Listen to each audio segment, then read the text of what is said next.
Baldy is back. Good morning, I'm Sharaad Kuttan and welcome to BFM's Morning Headlines. Yes, I'm back. I'm the Baldy. Some people have been missing. Well, maybe one person. But at any rate, I'm back to give you a look at the headlines on our mainstream newspapers. So here we are. We have Utusan, we have Sinaran, and we have Berita Harian. And they all look at the question of the Kalimah Allah controversy.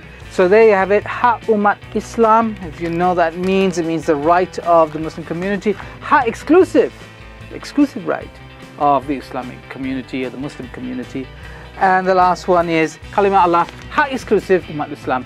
Again, the message came from our Agong, and he's also the Sultan of Kedah. He was quoting a National Fatwa Council ruling, edict rather, that the use of the word Allah should be limited to the Muslim community. The question is his the last word on the matter? If you believe the headlines, it sounds like it is, but it isn't.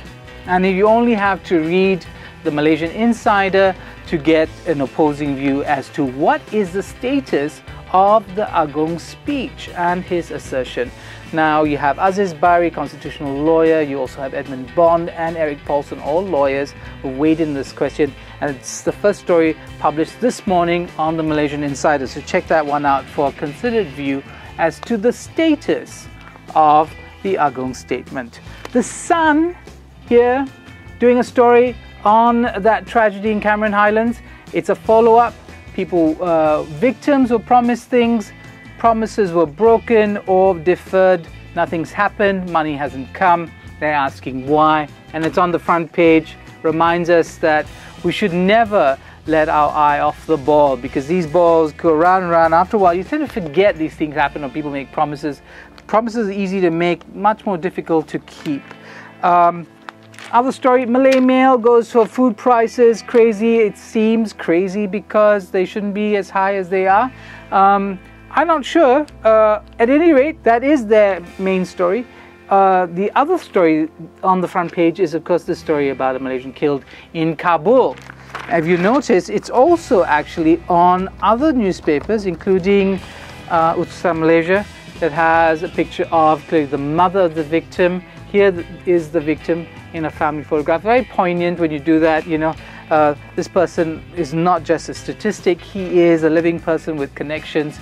He is a Malaysian, one of many people killed when a Lebanese restaurant in the capital of Afghanistan, Kabul, was attacked. IMF, UN, a lot of officials were killed, and clearly that was the reason they were killed, because they are the face of the international community in Afghanistan, much resented by the Taliban and perhaps even ordinary Afghans, as they suffer from daily humiliations, including the threat of drones that fly over their skies and drop bombs willy-nilly on civilian populations.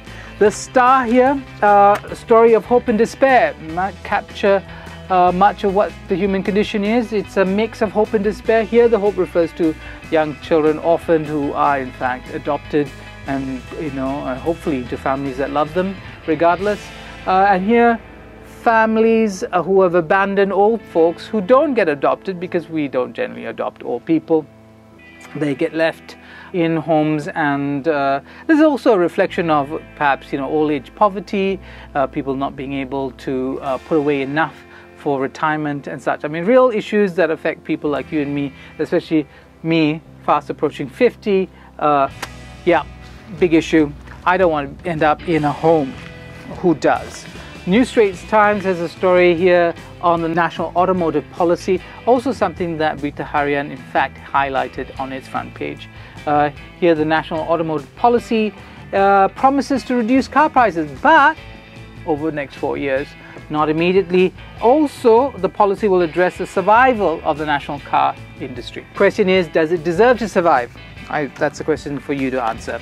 Harian Metro has a story of, this is a typical story. Person who was a bad hat before now is turned to doing good things. Here he is. I don't know why his face is digitized. You'd think that he would be happy now that he's turned over a new leaf to actually have his identity revealed, but no. Shameless, on the other hand, is Nina. Here she is, Kejutan Budaya Nina. Nina, because has a back injury, as you can tell, and she's not shy to show it off. And the word for today is Kuttan, which means surprise. Kuttan, or surprise. But no surprises, not today.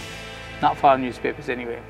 The Edge Financial Daily is the last one I'm going to look at, and here we have a story. The picture story is actually much more interesting for me, because here you have a whole range of people. Arshad Ayub, who started Mara, Rafizi Ramli, famous for the National Feedlot Corporation whistleblowing story and controversy. He's also a major policy advisor to PKR. Ho Kay Tat, who leads the Edge group. Here the lady in Fuchsia is of course the face of the call for the return of English to our schools. So here is this, the media trying to broker, playing the role of honest broker in a national discussion, a national conversation about where our education system is going. So that sort of ends, just a little high note, just a reminder that the media can in fact play a role other than sort of sensationalizing things or just making everybody depressed. They can actually do something good for us. And that ends my roundup for this morning. I'm Sharaad Kuttan. It's BFM's Morning Headlines, BFM 89.9.